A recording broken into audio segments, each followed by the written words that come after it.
the Wizard of Oz. Who's that guy behind the curtain? Who's doing it? Satan. That was the devil. Satan? Him and all his hierarchy of demonic angels. I'm going to have to, I somewhat 100% agree with you on that, because this place is an evil place. And, anyways, I got a special guest here today. Hold on, I'm at an intersection. And, this is formerly known as the outlaw Jesse James.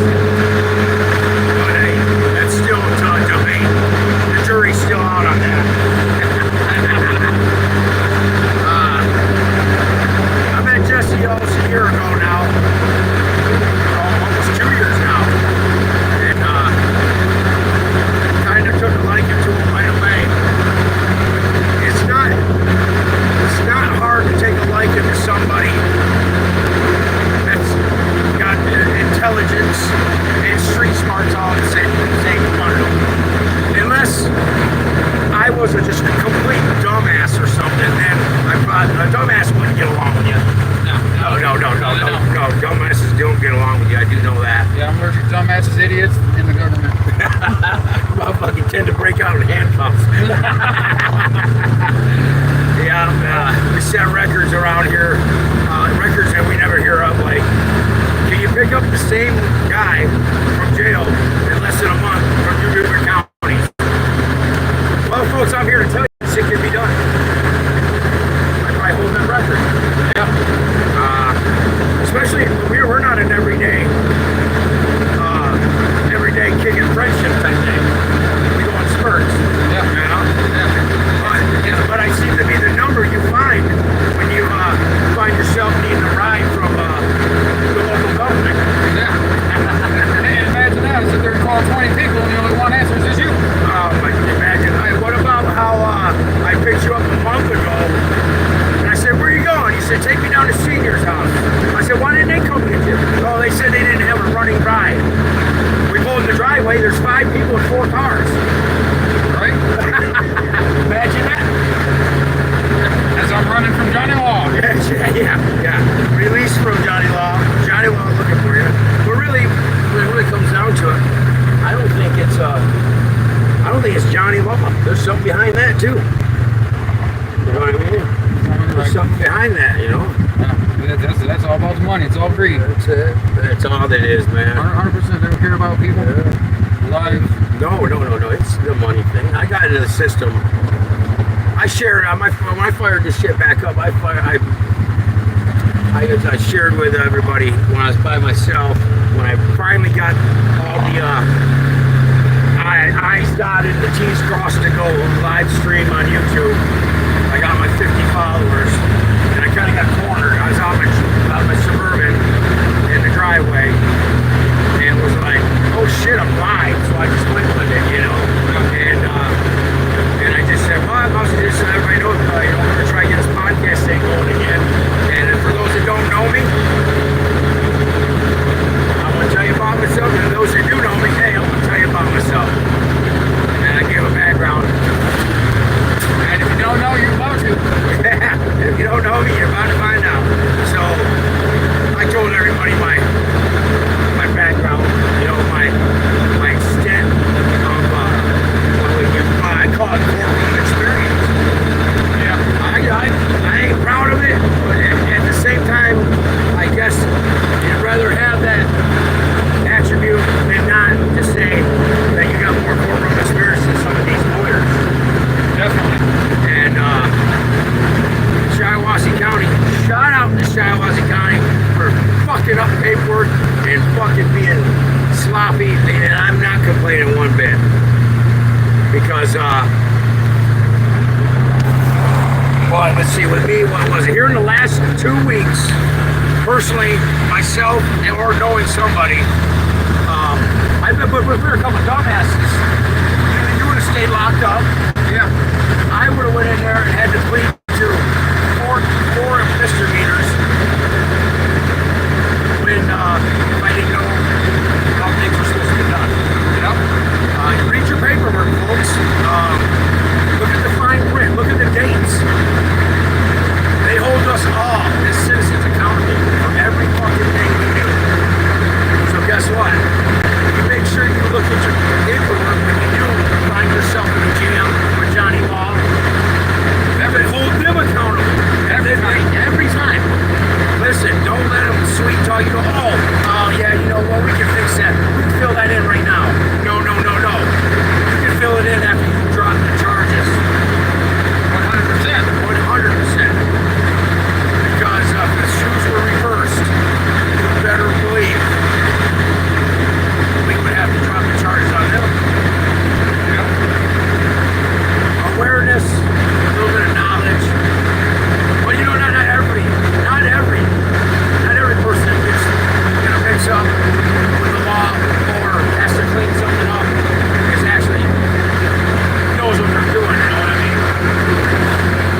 let you go. And wait 3 weeks to send you the letter after they let you go from jail, just to come pick you up, put you back in jail. And your normal guy don't know, again, it's not like we're used to being button heads with the local government or Johnny Law, the sheriff's department, the state police, whatever. But if you find yourself in one of the field that's got a little bad strike of bad luck, and your life's been filled with dodging the law and just trying to live on that edge. Well, I guess some people call it, what do they call it? In the biker world, it's when you're living on that 1%er edge. Sure. Yeah, and just educate yourself. If that's the kind of lifestyle you want to live, by God, I can't say Pops told me this, but I'm sure you agree with it. I said, this one comes down to this. If you're going to fucking do something, be good at it. Huh? And do it all the way. All the way, never half-assed. Don't ride the fence all the way in or all the way out. Yeah, and if you're going to be involved in breaking the law or stretching the law or bending the law or pushing it to its limits, well, you're going to have to know what happens when you bend something. If it breaks, you better make sure that you got your shit covered. You know what I mean? Yeah. Shit pushes back. They will railroad you. You will find yourself doing 5 years for a 90-day misdemeanor.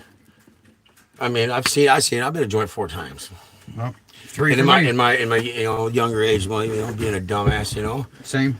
And man, I can't tell you how many people. When I first time I was 20, the ripe age of 24 years old, and Jesse, that's yours. Yeah. All right. Jesse, I got my first 90 days when I reached the cold water level 1. I sit down and start talking to some guys. And I couldn't believe it. I mean, I was taken back, and I was laying in my bunk that first night of when I realized that there's actually innocent people in there. Many innocent people. I think there's more. I think there's more innocent than there are guilty people in there. Yeah. It's real close. Yeah. Here's an interesting statistic I learned talking to going through these classes like assault of offenders and substance abuse classes they have you take to make sure you're educated to try to help you be better when you get out. Did you know that 49% of all inmates as a whole, not divided by race, all inmates By population. is dyslexic? Yep. Well, everybody has. 49% of all inmates are dyslexic.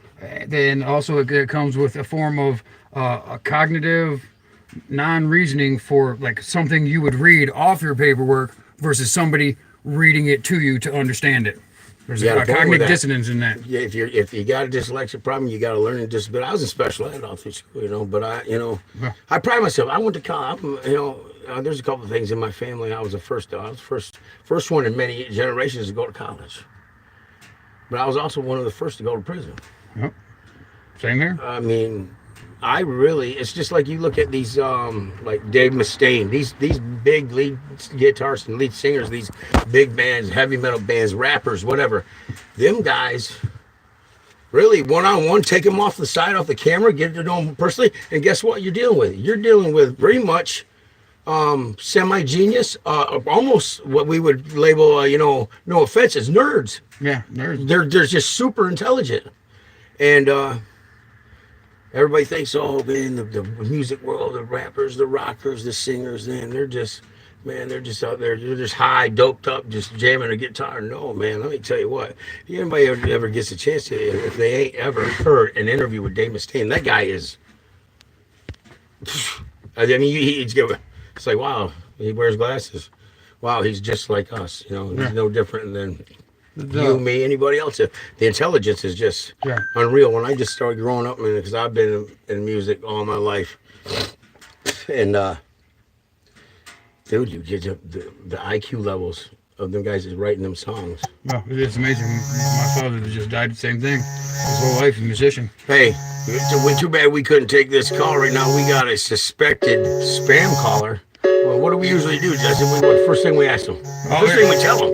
That is, you called the scene of a crime because of what they're doing to us, Yep. and we need all their information right now. And if they want, and if they're willing to give us a credit card number, we'll take it. Yeah, I always tell them, I need your social security number, your credit card information, your firstborn's date of birth, and you're a part of a crime scene investigation. Can I help you? And they hang up right away. Yeah, because because they definitely gotta agree to give you the card number and stuff so we can charge them, because like you're taking up our time, and Yeah. I want $1,500 an hour. Yeah, well, you know, you know what I mean, you get the right person that's not educated. Once again, it's all about educating yourself, and sometimes it's all about just having the experience to know, hey, you don't give your damn number. Somebody calls up and says, hey, you just won, but I need your credit card information.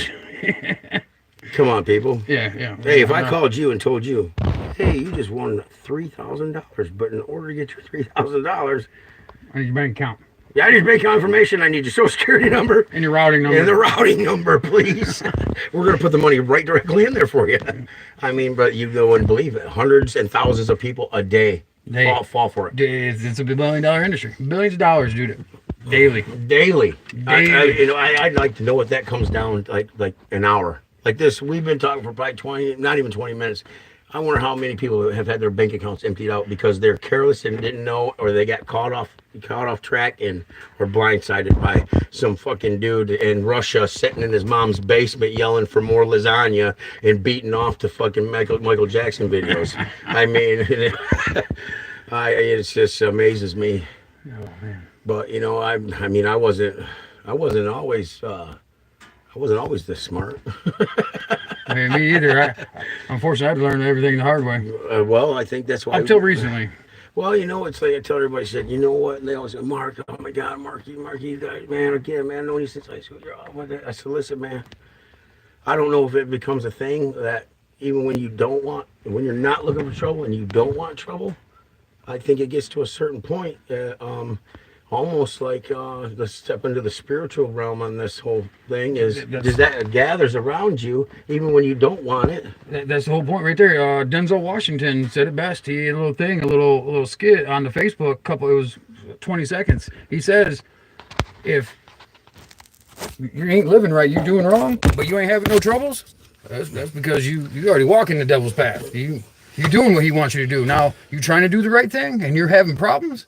They're trying to trip you up and get you back. Well, and I've heard a couple of people say. I didn't say exactly verbatim what he said. But I do remember when I remember that way. I know what you're talking about. I do remember that. And I believe that's 100%, man. you know, it's like, the thing that gets me is, it seems like, they say, wow, man, that person's really putting off an aura. You look at, man, you can see that guy is so powerful. It's oozing off him, you know? Yeah. And, or some people might say, in the, spiritual world aspect of it is like, wow, you could just see the angel. You could just see, you almost see the angels around this guy. You know what I mean? Yeah. So does that mean if you're a person that in your first part of your life, you were always into trouble, you always find yourself mixed up in something, and then that almost like that energy surround you, and then you don't want to do that no more, but the energy's still there. Yeah. That type of. Yeah. I found it right here. Listen to this. The best way to fight the demons that chase you in the night is to stop and turn around. Turn around. Face them. Man up. There's a saying, when the devil ignores you, then you know you're doing something wrong. When the devil comes at you, maybe it's because you're trying to do something right. Well, I mean, here I'm gonna go ahead and raise a little debate on that. I've been trying to do right, and compared to where I used to be when I was younger, and why don't it's like, okay, I'm doing right, but he said that then if the devil's ignoring you, you're doing something wrong. There's a second part to that. You're doing right enough, and you're walking on the Lord's side. Once you stay, I can't say righteous enough, but once you stay doing right and calling on Jesus, the devil flees from you. I'm going to tell you right He straight now, up flees from you. Not to get too much into, have anybody get scared or run off thinking this is some kind of, some message that we're trying to deliver from God or Jesus, but, it's just. It very well be. It may be, but, I told you my background and, and how I'm educated on that. And, I spent a lot of time in that book, man, throughout my years in the penitentiary and county jails. Like I said last night, what'd I say? Damn, Jesus come found me in 2003 in the solitary confinement. Damn, imagine that, huh? Yeah. And let me get a light. Yeah. But you know, it's really not. I like you know, the scared don't want to be scared out there. You know, the people got their beliefs. That I'm not here to try to change them. I ain't trying to tell you they're right or wrong. That's why they're called your beliefs. Free will. Yeah, Your free will to choose what you want. But I've been having a lot of issues here lately, as in like, you know, I got messed up, man. It fucked me up, run me over and shit, you know. Yeah. And I ain't walked in 3 years. Oh shit, we're coming up on November's gonna be 4 years. So we're at 3.5 easy. Mm-hmm. And I've accepted a lot of it because that's about all you can do, or you can just be pissed off. Mm-hmm. And I am pissed off a lot about things. It doesn't take much. You witnessed it. What I say earlier, fucking David Banner's working hard today, man. Working. Because David Banner is the one that tried its best to keep the Incredible Hulk inside. Yeah. You know, here's the messed up thing about that whole scenario is David. If I'm David Banner, is that way it feels like to me, and I keep the Incredible Hulk contained 10 times today. Oh, that sounds great, but you know what? It's that one fucking time he gets out that don't matter how many times I kept him contained. Yep. You know, Right there. What Jelly Roll said it. They're gonna hate you for the single fucking thing that you done. well, your man's only known by the last fucking mistake he made. Every time. Every time. I mean, And that's enough to condemn him for life. right. I mean, because the same thing when I find myself back in the fucking courtroom, this is what I already know. Man, on paper, I don't look very good. Yeah, me either. I mean, on paper, they're going to think, why is this guy even free? But for those that know me, I'm not a fucking horrible person. I don't go robbing old ladies. I don't even rob. What the fuck is it? I don't go looking for nothing. I'm just trying to live my day every day like it's my last. Yep. And you know, I thought that was we were talking the other night. You know, Jesse, what I say? I wrote a little issue, man, about the whole. We're only here if you live to the average age. What is it at 75 or 77 now? Yeah, 70, 77, something in there. Yeah, well, I mean, Colby. but it is even if I live to the average, which I'm gonna tell you right now, I'm not making a 77. No fucking way. For one, has been my condition right now. I don't even want to be a 77. Imagine what the pain and everything my body's gonna be going through at 77. I'm fucking 45 years old right now, and I feel like I'm 90. Yeah. Sometimes. Yeah, same. But then I still get guys like you, Stephanie, my dad. He like or gets around on one leg, fucking more than some of the people with two legs. Yeah. And then same for me, a cripple from 7 different herniated discs, 3 of them herniated in the spinal cord, paralyzed from the waist down, numb from my knees down, and shit, can't get nobody to help me do nothing but put you in a cop car. Yeah. And ride you down to the local fucking cement fucking holding cell. Yeah, the only person trying to help me out is a cripple like me with one leg. Right, damn it, man. Isn't that fucked up? It's weird, isn't it? It's not weird, but it's just how weird how that works out. It's yeah. Gotta be for a reason. I mean, everything. I think everything has a reason. You know, when I was in AA, which I still stand on, that was the greatest thing. Did one of the greatest decisions I ever made in my life. When I joined Alcoholics Anonymous years ago, and my first sponsor, John Bulgaria, who works over in Howell, he hung up on me here a couple months ago. Had a bad day or something. I still talk to him, you know, but I haven't talked to him for a couple months now. But he fucking says to me one day, he goes, and this is some of the most simplest shit in the fucking world, dude. And when you hear it, you're gonna go, duh. But at the same time, I went, wow. He says, Mark, listen. I said, I'm gonna put it to you like this, and it might sound real elementary, but this is gonna make all the sense in the world. He goes, Mark, I'm sorry to inform you, but whatever the fuck's supposed to happen is gonna happen. And man, and you go, whoa. And then you find yourself in life doing this, going, man, why the fuck did that happen? Yeah. Why did such die? Why didn't I die?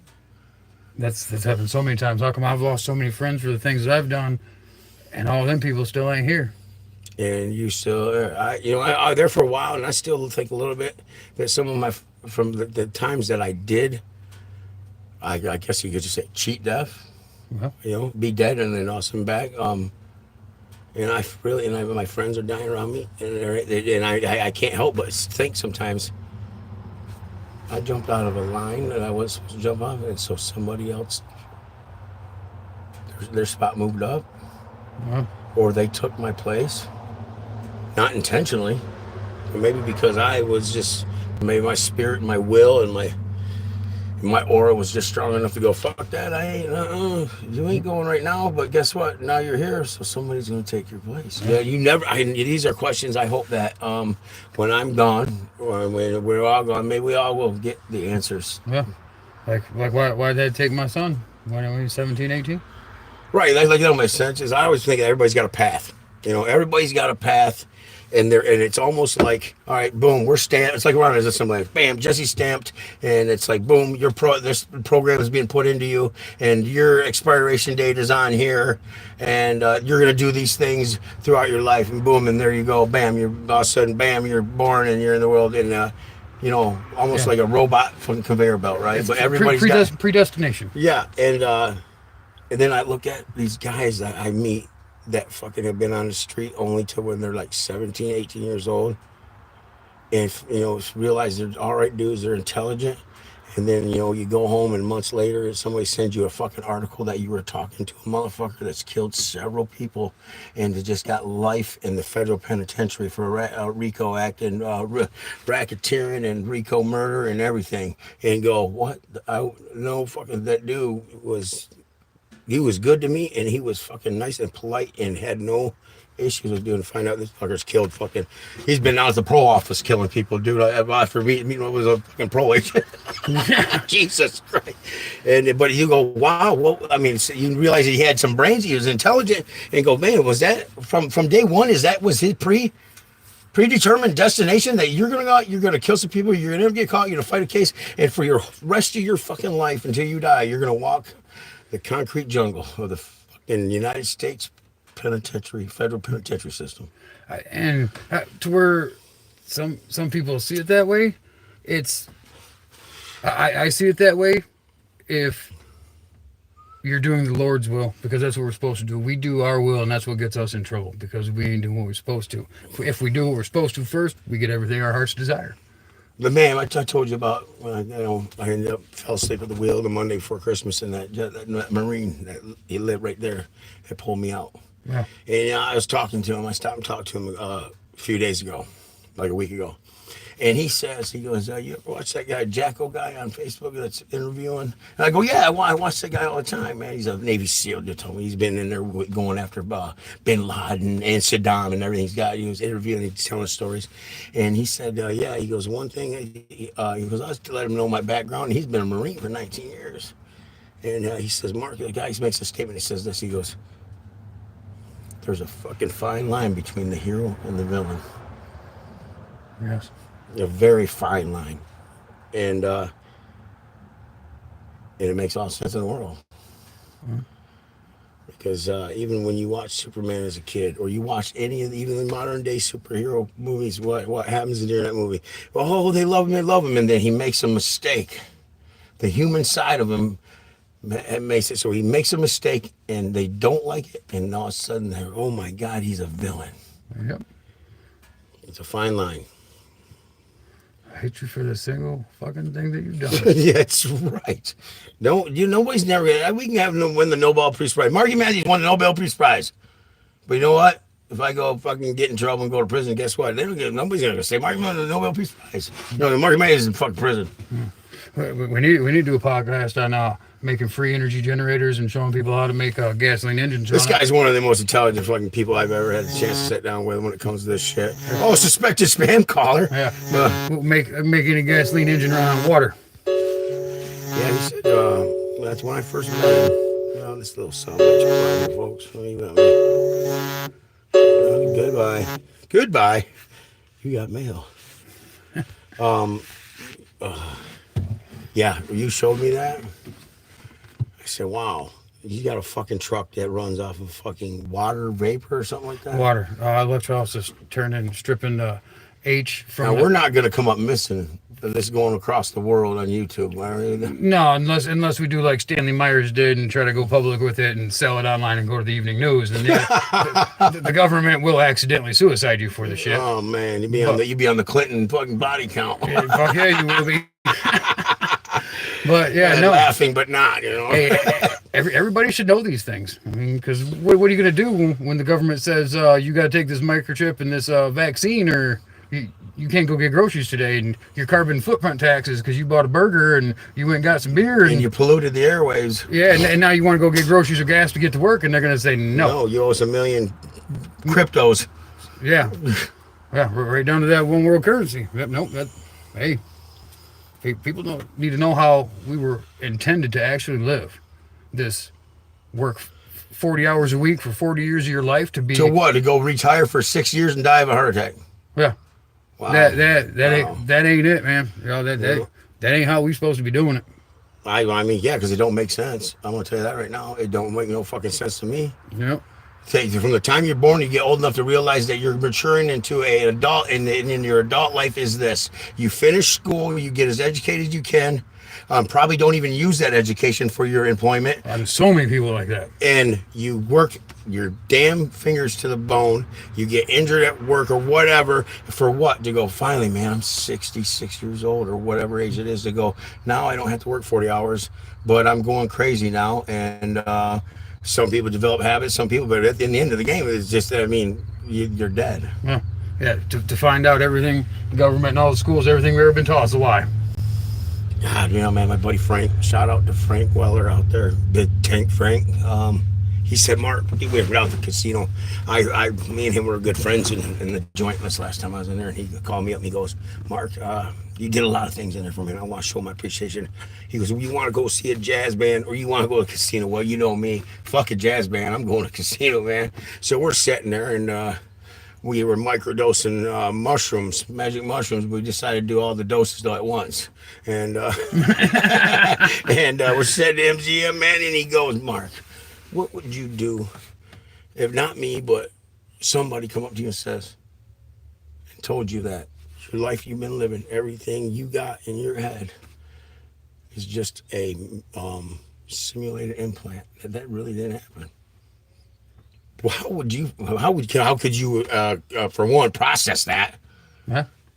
Like what? Like right now, that just like us, this shit right here has been put in our head, and that we don't even know what I mean, there's always a possibility. Everything's a possibility. As the time goes now, when I was a kid, everybody like, oh yeah, people are crazy. They think there's UFOs. Now everybody's out looking for one because the government's got videos of these son of bitches. They get fighter jets chasing them. Yeah.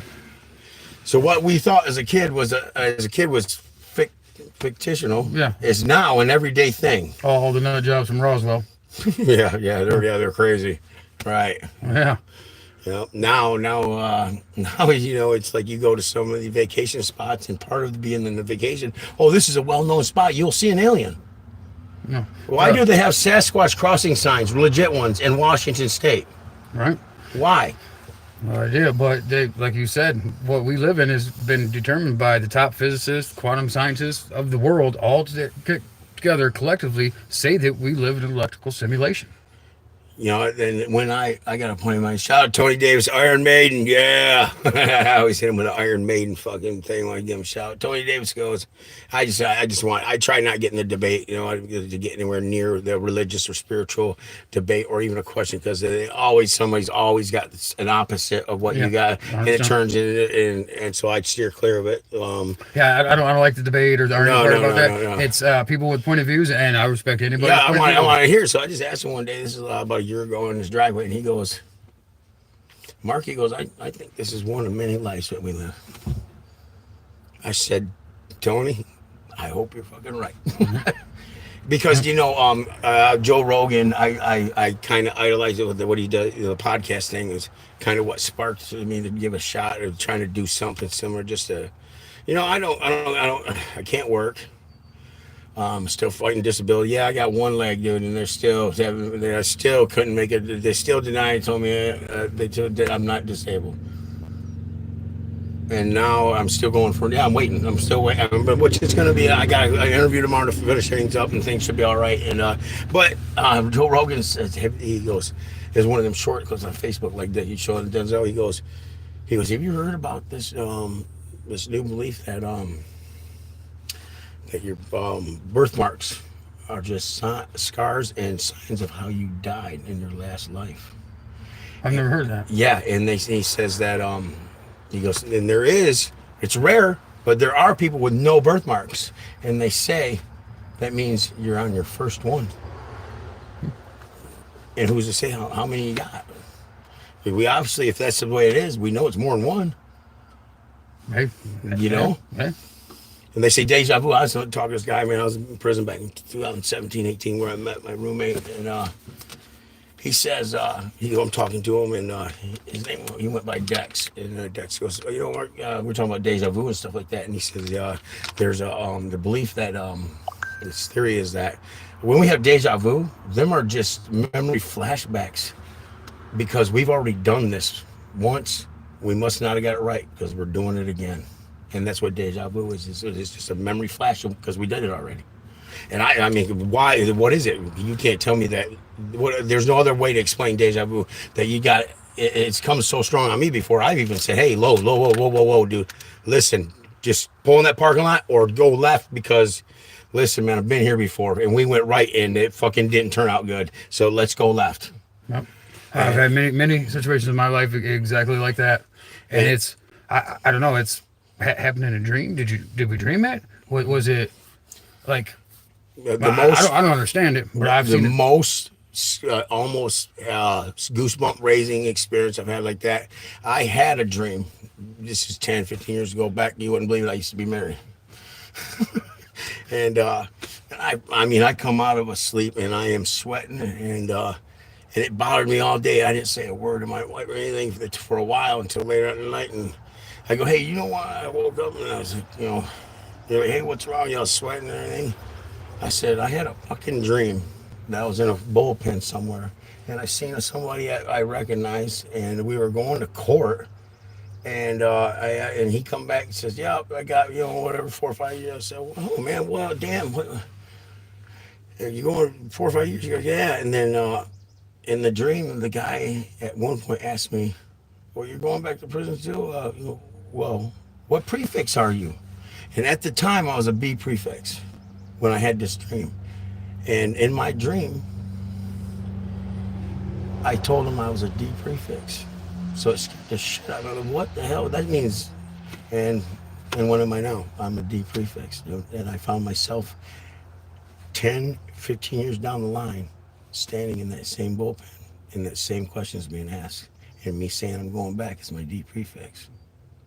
Is that fucking wild or what? Wild as fuck. Man, dude, I mean, man, gives me the fucking goosebumps right now. You think it's like, what do you, it's like, I tell you, there's nothing. When I got hit the night I got hit, I've told everybody, I've told my story about me getting run over. Before I got hit, it was more than 3, but I will guarantee you 3 different times. 3 different times, a very calm, monotone voice whispered in my ear and said, you're going to get hit by a vehicle tonight.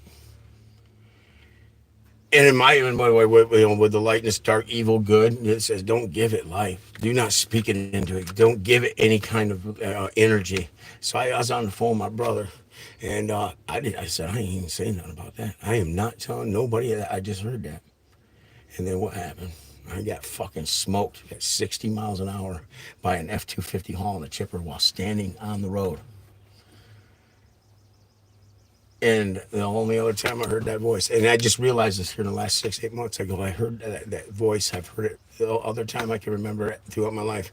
Last time I could say I was remember identical voice. I was about 6 years old, and my mom She wanted to go to her friends. I was living in Thumb. Me and my brother. I'm only 5, 6 years old. My brother's only 4 years older. You know, we're little guys. And we went with my mom. She'd been drinking, and she wanted to go on to the next town to Carroll, Michigan, to visit one of her friends. And she gonna leave us there. And so she'd be back, and we stayed there with this Susie girl that had a little boy we played with. And sure as shit, dude, this voice whispers me and says, "Your mom's gonna get in a car accident, a bad one, but she's gonna be okay." And I go to sleep, and I wake up to my mom's boyfriend at the time. I wake up to him coming to the door there at Susie's house. Say, "Hey, I'm here to get the boys. Listen, Charlene got in an accident last night. She rolled the car, took out 5 trees, all kinds of shit." And I was like, and it would, the voice, when it told me, I heard that in my head the night before, it was like pretty much saying, that way you're not going to be surprised. You're not going to be all in an uproar or emotional. And then, man, I'll tell you what, some of you people out there might say, that guy's crazy as fuck, but I'm going to tell you right now, some of you are going, wow, I've heard that voice before too. That's happened to me before many times, different situations, from people getting hurt to things that have saved my life to knowing somebody's going to die that was close to me. That, man, I'll tell you, yeah, we're going to wrap this thing up. Jesse's got it. Oh, the neighbor, Anthony Jeeps. What's up? The neighbor, he used to live right over here, man. But we're going to give him a call here in a minute after we wrap this up. But anyways, I thank you, Jesse. We did this by the seat of our pants again. I said, we're just, man, it's a nice, the first 80-degree day. Hey, you know what? Hey, I can go YouTube Live, man, right now. Push the button, man. Somebody in China, if they knew me, they can get on there and be watching me right now in China. Do it next time while we're fishing.